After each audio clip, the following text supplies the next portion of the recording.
Bonjour et bienvenue dans ce screencast dédié à la création d'un simple microservice en utilisant le framework Spring Boot 2.2.5, Spring Boot Initializer et l'IDE IntelliJ. Plus concrètement, les objectifs de cette première partie de mise en route est tout d'abord de vous apprendre à générer le skeleton ou bien la structure d'un projet en utilisant l'interface Spring Initializer. Ensuite, comment ajouter une classe contrôleur qui va traiter les requêtes des clients, c'est-à-dire ceux qui vont consommer votre microservice.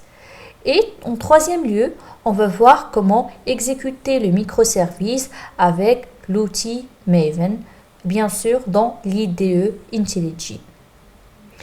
Donc, si vous n'avez pas encore vu la capsule dans laquelle j'explique le concept de microservice, je vous invite vivement à la visualiser avant de poursuivre le tuto.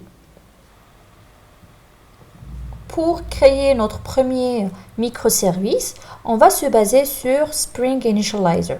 C'est une application web qui va nous permettre de générer rapidement, à partir de quelques informations de base, la structure de notre projet de type microservice. À savoir que pour le moment, notre microservice ressemble toujours à une application Spring Boot. Pour cela, la première étape est de vous rendre sur le site donc start.spring.io. Après, vous allez choisir le type de projet. Dans notre cas, c'est un projet de type Maven. Le langage de programmation qui sera utilisé, c'est le langage Java. Pour la version de Spring Boot, on va opter pour une version stable qui est la version 2.2.5. Et pour les informations relatives au projet, ce qu'on appelle Projects Metadata ou bien les métadonnées du projet, on va commencer par spécifier le groupe. Et le groupe, c'est par convention, c'est le nom du domaine de l'entreprise ou de l'organisation, de l'école, le nom du domaine à l'envers. Par exemple, je vais mettre emma.ac. Par exemple, nom de domaine. Je vais laisser comme ça. L'artefact, c'est le nom de notre application, de notre microservice. On va l'appeler Hello Microservice. Et on peut également spécifier quelques options. Parmi les options qui sont importantes, c'est le format de packaging. C'est l'option packaging. Donc, il y a jar war, c'est-à-dire une fois que vous allez terminer le travail sur l'application, quel est le format que vous allez utiliser pour déployer votre application sur un serveur de production, par exemple. Dans notre cas, on va utiliser le packaging.jar. Et pour la version Java, donc j'ai sur mon ordinateur le JDK 11 qui est installé, donc je vais opter pour la version 11. Mais vous pouvez utiliser n'importe quelle version selon la version du JDK que vous avez installé sur vos ordinateurs.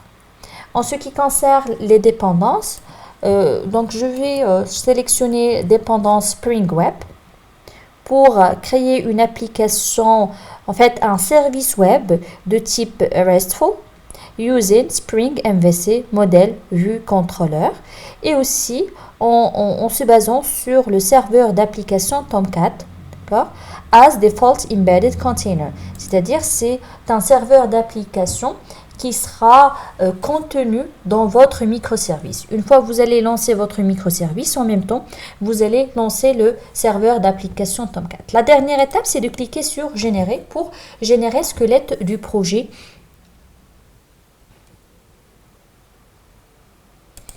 Après, on ouvre l'archive et on va l'extraire quelque part, par exemple dans le bureau.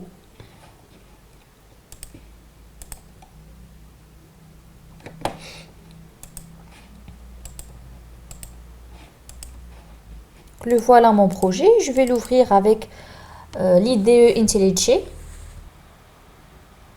Donc je clique sur importer le projet.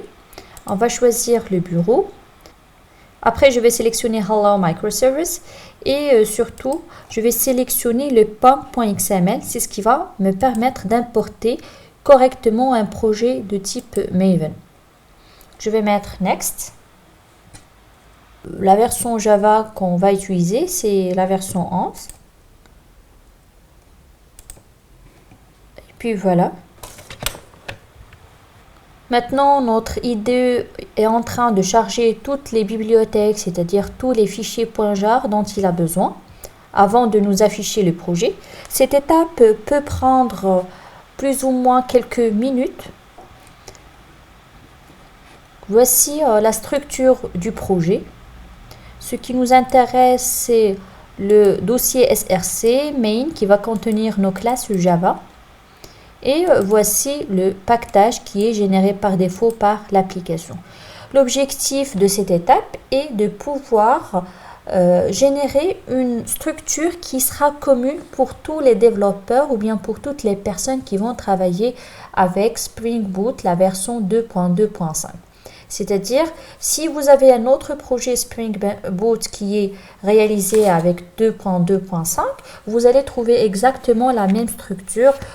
Donc, c'est le principe connu sous le nom de convention plutôt que configuration. La classe générée par défaut est la classe appelée la classe principale. Donc, cette classe est connue grâce à la notation @springboot_application. Donc, c'est une classe qui va nous permettre d'exécuter tout le projet à partir d'un seul endroit. Bien que le fonctionnement de cette classe est beaucoup plus complexe, mais je ne vais pas le détailler dans ce tuto. L'essentiel à retenir qu'il s'agit de la classe principale. Ensuite, on va ajouter une nouvelle classe qui va jouer le rôle de contrôleur. Donc, il suffit donc d'ajouter nouveau Java class et je vais l'appeler Hello Controller. Donc, comme son nom l'indique, c'est une classe qui va contrôler et gérer les requêtes des utilisateurs. Et pour cela, on va ajouter encore une fois une annotation qui va dire à Spring Boot qu'il s'agit d'une classe de type contrôleur, donc REST Controller. Et donc, cette classe va jouer le rôle de contrôleur. Donc, pour l'instant, on doit lui dire comment elle va gérer la requête des utilisateurs. Pour cela, on va utiliser une nouvelle annotation, ce qu'on appelle Request Mapping. Je vais ajouter une nouvelle annotation, @request mapping. Et là, on va lui passer en paramètre au minimum l'attribut value dans lequel on va spécifier quelle est l'URL qui sera invoquée par l'utilisateur. Par exemple, imaginons que l'utilisateur va taper /, c'est-à-dire notre nom de domaine, comme on peut choisir par exemple /hello. Qu'est-ce qui va se passer? On va juste afficher un simple message, donc public string, message, et on va mettre return hello world from our first microservice.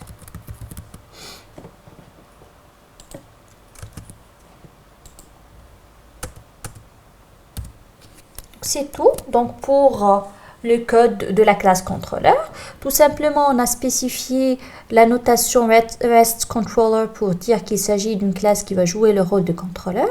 Et on a dit à cette classe, une fois vous allez recevoir une requête à partir de l'URL /hello, qu'est-ce que vous allez faire? Vous allez exécuter cette méthode et cette méthode, qu'est-ce qu'elle fait? Elle va retourner une chaîne de caractères et cette chaîne de caractères sera retournée à l'utilisateur qui a invoqué donc cette URL.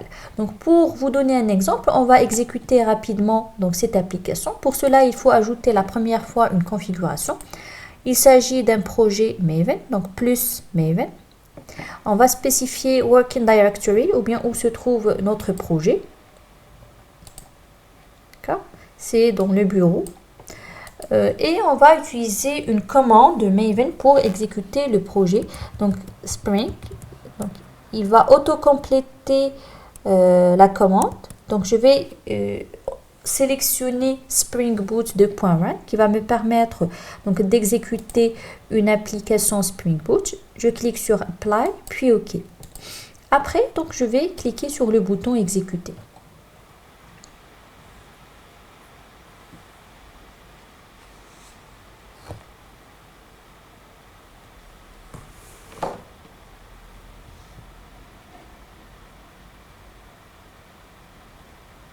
Bien sûr, notre IDE passe par plusieurs étapes avant de nous lancer l'application. C'est ce qu'on appelle le cycle de vie d'un projet Maven. Et là, donc l'IDE nous montre que Tomcat qui est contenu dans notre application est démarré. On peut utiliser le port 8080. Donc notre application est accessible depuis donc, le port 8080 et on va mettre /hello. Et voilà, le message retourné par la méthode s'affiche sur le navigateur. On peut essayer une autre URL. Donc là, on a une erreur comme quoi cette URL n'est pas prise en charge par le contrôleur.